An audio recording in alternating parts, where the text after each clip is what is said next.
As I told you, and you accepted, and we thank you for this. We planned to make a trip in Romania, crossing the Făgăraș Peak. But with this situation, it's impossible to do it like that as we planned. So we postponed it for next year.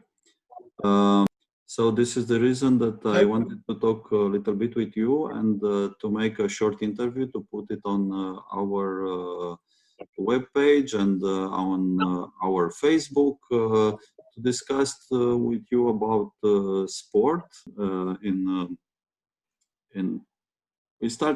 This pandemic started in Romania in March, and we thought that will be okay 1 month or 2 months or something like that. But it seems that it's much more better. For me, that's very important because my focus is action for diabetics. That's what I want to help. That's my first focus. My second focus is a global diabetes ambassador. So I work for the International Diabetes Federation. And transparency and openness in this world is very important. Yes, this is true. Yeah. This is very important. That's good. That's really important. My whole message is diabetes is not an excuse. So that's my short message. And the long message is diabetes is not an excuse to live an unfulfilled short life. It's an opportunity to live a full, long, rich life. That's my whole message. Yeah, this is great. This is great. This we meant for you, from you, to spread this message and to show that it's possible to make everything. It's possible to reach mountains, to make ski and whatever you are doing. Tell me, tell me something about you. You are making a lot of sports. You are on the mountain. Yeah, I mean, I'll give you my background very quickly. I've always been involved in sport. I have 3, maybe 4 elements to my life. The first element was military. I was an officer in like special forces, commando, nice. Green Beret. I spent 3 winters in the Arctic training and living as a mountain commando. And climbing and skiing. That's sort of the first. One is as a businessman. I've been involved in business since the late 80s. I run a couple of businesses here in France. I rent out chalets. I organize international school courses and college courses. And I'm a motivational speaker and I do talks for business. The third element, obviously, is diabetes, and I'm late onset. So that means I got my diabetes when I was age 40, not typically between 5 and 15 years, which is when many kids get it. Yeah. So honestly, between you and me, I'm pretty lucky because I couldn't have done a lot of the things I have done as a type 1. But and then the fourth element is, it's a professional mountain climber. So I guide, I run courses, I open new routes. I've opened new routes on all continents except Antarctica, which I'm working on. And I do extreme climbing, but all the different elements. So I do alpinism, like Eiger. I do big wall like Yosemite. You know Yosemite, California. And then I also do high altitude, so 6,000 meter to 8,000 meter Himalaya. So I like to do all the different elements. I like to have fun in the mountains. And mountains, the outdoors generally is where I find my peace and where I get light to shine in the dark outdoors. But as a type 1, I find that exercise every day really helps me control my diabetes. So it's a win-win. I like being outdoors, and being outdoors helps my condition. Yeah. I have a family. I have, two daughters, and I'm very active with my business and my charity work and my climbing. And I guess in a nutshell, that's me. Okay. Yeah. So this situation, this pandemic, affected you? How is the life there? The coronavirus? Yes. Christian, you'll find out that I'm a pretty optimistic guy, right? Yes. I'm also very lucky guy because, in my world, everything's good. Because one of my secrets is I always look for the positive. Mm-hmm. And if you focus and look for the positive, you'll find it. Equally, if you always look for the negative, you'll find that as well. Yes. So I find myself thinking, well, I can train, I can climb, I can write lots of letters. I'm writing a book about my diabetes. I'm talking to new people like you. COVID for me, honestly, great. But to me, it's everything is to do with this. It's your attitude to how you perceive things. Indeed, it's from you can easily sit at home and go, do you know what? COVID is terrible. My life is terrible. Or you can sit at home and you go, do you know what? This is a great opportunity to spend time with my family, to read books I've never read before, to maybe do exercise. It's your attitude to things that is what it's about. It's like diabetes. If your attitude to diabetes is fucked, I hate it. Why do I've got it? I'm so unlucky. My life is over. Yeah, you'll have a bad life, for sure. If you go, diabetes actually is an opportunity to learn about biology, meet new people, try different things, learn more about health and nutrition and food. You go, actually, maybe it's the best thing that ever happened to you. And I just think it's about being positive. Everybody has the option. They can be negative or positive. And you and me, we live in a Western world. We're lucky. There's people I know they live on $1 a week for their whole family. That's really difficult. But when I meet these people in Pakistan, in India, in Borneo, in Madagascar, in parts of Central America, these people are happy. They're more happy than the rich people who have everything. So we know it's not about money. It's about your attitude to life, and if you want to enjoy your life, and so I focus on the positives. I don't have a problem with COVID. I get to meet people like you. I'm doing Zoom talks this afternoon. I'll do a Zoom talk to teenagers with type 1 diabetes in northern Myanmar, Burma. How amazing is that? It's great. It's fucking amazing, right? It's like, that would never happen before. I didn't even know where Burma or Myanmar is before Action for Diabetics, Yes. I always look for positives. I'm a positive person.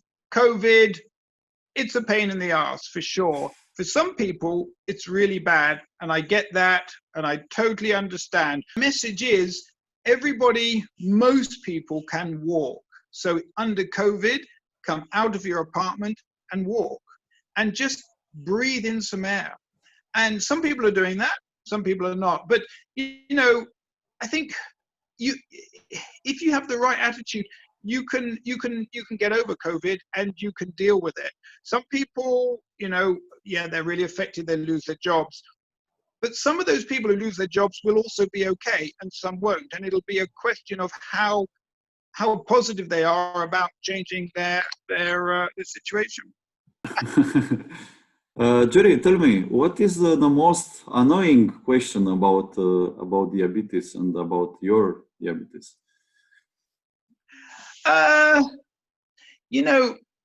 honestly, I struggle with questions like that because I just don't think I have anything. It's, it's a problem. I have to test, I scan, I inject, blah, blah, blah. Sometimes my sugars are really high. Sometimes they're really low. Sometimes my daughter or my wife has to rescue me from a bad hypo.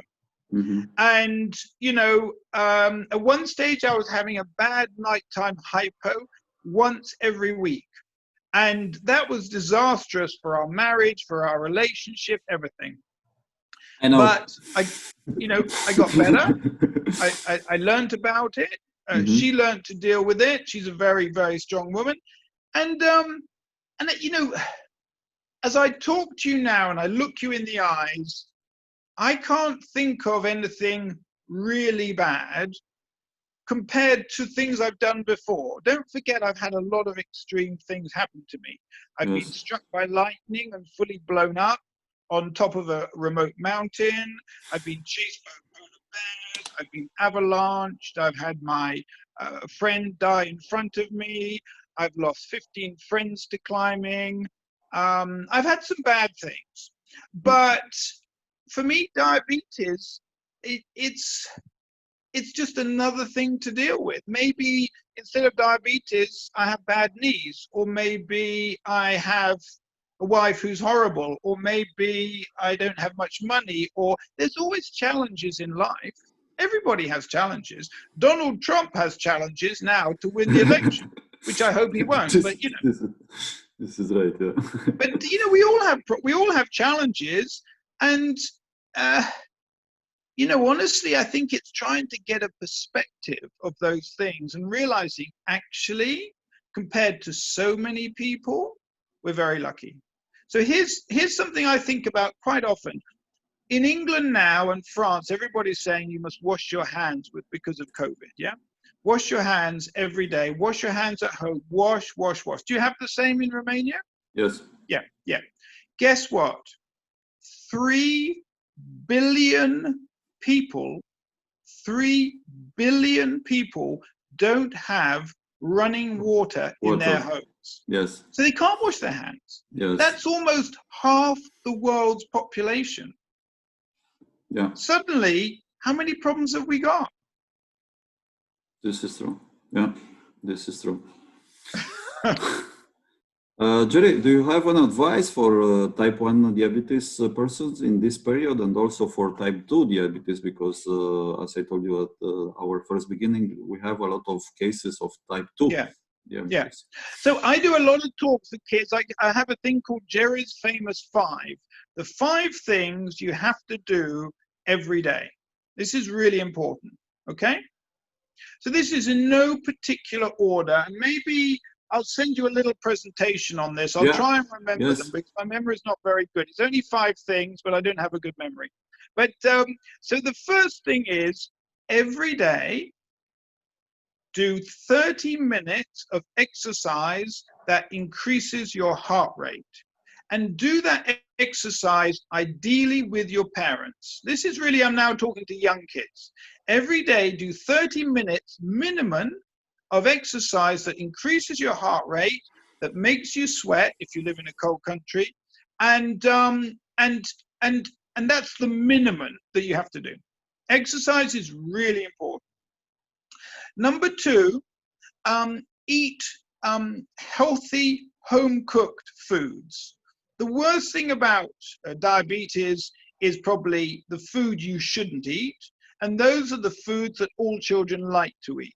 So I'm talking about McDonald's, Kentucky Fried Chicken, fast food, chocolate, sweet drinks, sodas, Coca-Cola, all that stuff. That's the stuff you can eat, but little. Like if you have 1 or 2 McDonald's a year, it's really not a problem. Yeah. If you have 1 or 2 McDonald's every day, that's the big problem. And food to me is all about carbohydrates. Eat as much protein, as much fat as you like. It's all about carbs, and the carbohydrates are different. So learn about those carbs, and the good food. That's number 2. Number 3 is be open and share your diabetes. This is really important for kids. Don't hide it. It's the worst thing you can do. This will make you a strong child because openness is strength. Share your diabetes, talk to your family, talk to your close friends, and talk to other diabetics. I've learned 80% of my diabetes from other diabetics. I've learned maybe 15% from books, and I've learned maybe 5% from doctors. Why? Yeah. Because doctors are scientists. They don't live with this condition. So the best thing I've learned is to talk to other diabetics, right? That's number 3. Number 4 is learn a bit more about your diabetes each day. So you become the doctor, you become the expert, and invest time in your condition and encourage your parents to do. And then the last one, it's an obvious one, every day, test and inject. Test and inject. You can't test enough. And yes, you can take too much insulin, but it's just something I have to tell our children in Southeast Asia because they don't like to stick a needle in themselves. They don't like to test because they're worried about dirty hands and all the stuff. So that's maybe not so relevant to people in kids in Romania, but yeah, every day test and inject. So those are the 5. Ah, this is great. Okay, Jerry, thank you very much for your time, and hope that you'll see each other next year in Romania, as you promised. Yeah. And we will organize that meeting, I'm sure of that, and will be a pleasure to have you here. And stay safe. Okay, thank you very much. Take care. Have fun. Take care. See you. Bye.